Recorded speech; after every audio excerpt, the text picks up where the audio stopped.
பெரும்புகழ் மற்றும் பணத்தின் உச்சத்தில் இருந்த மைக்கேல் வீழ்ச்சி பற்றி தெரியுமா? தெரிஞ்சுக்கணும்னா சேனலை லைக், ஷேர், சப்ஸ்கிரைப் பண்ணுங்க.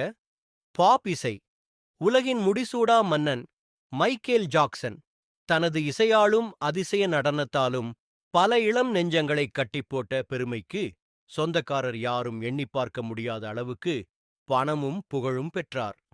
வாழ்க்கையை முடிந்தவரை இவர் இஷ்டம் போல வாழ்ந்தார். 50 வயதில் இறந்தும் போனார். மைக்கேல் ஜாக்சன் குடும்பத்தின் 8வது வாரிசு. அவரது குடும்பம் வசதியான குடும்பம் அல்ல. குடும்பத்தில் உள்ள அனைவருக்கும் இசையின் மீது மிகுந்த ஈடுபாடு இருந்தது. 5 சகோதர சகோதரிகள் ஒன்று சேர்ந்து ஜான்சன் என்னும் பெயரில் இசைக்குழு நடத்தினார்கள். காலப்போக்கில் மைக்கேல் ஜாக்சன் மட்டும் தனியாக இசை ஆல்பங்கள், கச்சேரிகள் நடத்த ஆரம்பித்தார். 19 ஆம் ஆண்டு தனி பாடகராகத் தொடங்கி அவரது வாழ்க்கை மிகப்பெரும் வளர்ச்சி பெற்றது. அவரது பாடல்கள் புதுமையாகவும் கேட்க புதுரதம் பாய்ச்சியது போலவும் இருந்தது.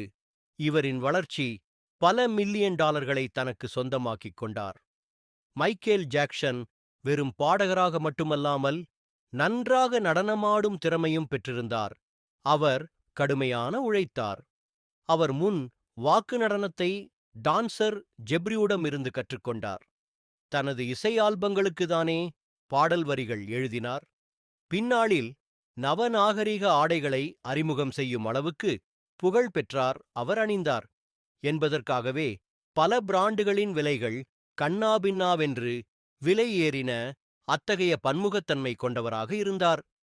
80களின் இறுதியும் 90களின் ஆரம்பமும் அவரது பொற்காலம் என்றே கூறலாம். அவர் வெளியிட்ட இசை ஆல்பங்கள் அமெரிக்க, ஐரோப்பா மட்டுமல்லாமல் உலகம் முழுவதும் பல பிரபலமானது. இந்தியாவிலும் அவருக்கென தனி ரசிகர் கூட்டம் உருவானது. த்ரில்லர் இசை ஆல்பம்தான் உலகில் அதிக விற்பனை செய்யப்பட்ட ஆல்பம் என்ற பெயர் பெற்றது. பில்லி ஜூன் என்ற பாடலை மேடையில் ஆடும்போது தான் அவர் முன்வாக் எனப்படும் நடன ஆசைவே நிகழ்த்தி காட்டினார். அந்த அதிசயத்தை பார்த்தவர்கள் அது உண்மை என்று நம்ப கொஞ்சம் நேரம் பிடித்தது என்றனர். அமெரிக்க அதிபர் அழைத்து சிறப்பிக்கும் அளவுக்கு அவர் புகழ் பெற்றிருந்தார். எந்த அளவுக்கு புகழும் பணம் அடைந்தாரோ அதே அளவுக்கு அவர் சர்ச்சையும் பெற்றார். ஆரம்ப காலத்தில் அவரின் பாடல்கள் கருப்பினத்தவரின் அடையாளமாக முன்னிறுத்தப்பட்டது. காலப்போக்கில் அந்த பிம்பம் உடைந்தது. மைக்கேல் ஜாக்சன் விழுந்தது செக்ஸ் புகாரால், அதுவும் ஓரினச் சேர்க்கை சர்ச்சை காரணத்தால் அவரது புகழ் மங்கத் தொடங்கியது. 1993 மற்றும் 2005 ஆம் ஆண்டும் இந்த குற்றத்தை செய்தார் என்ற சர்ச்சை கிளம்பின. ஆனால் ஒருமுறை கூட போலீசாரால் குற்றத்தை நிரூபிக்க இயலவில்லை. 2000களில் அவரது ஆல்பங்கள் பெரிதாக போகவில்லை. பல இசைக்குழுக்கள் வந்ததன் காரணமாக மாபெரும் இசைக்கலைஞர் புகழ் உச்சிக்கும் சென்றார். எத்தனை முறை கேட்டாலும் அவரின் பாடல்கள் சலிப்பு அளிப்பதில்லை.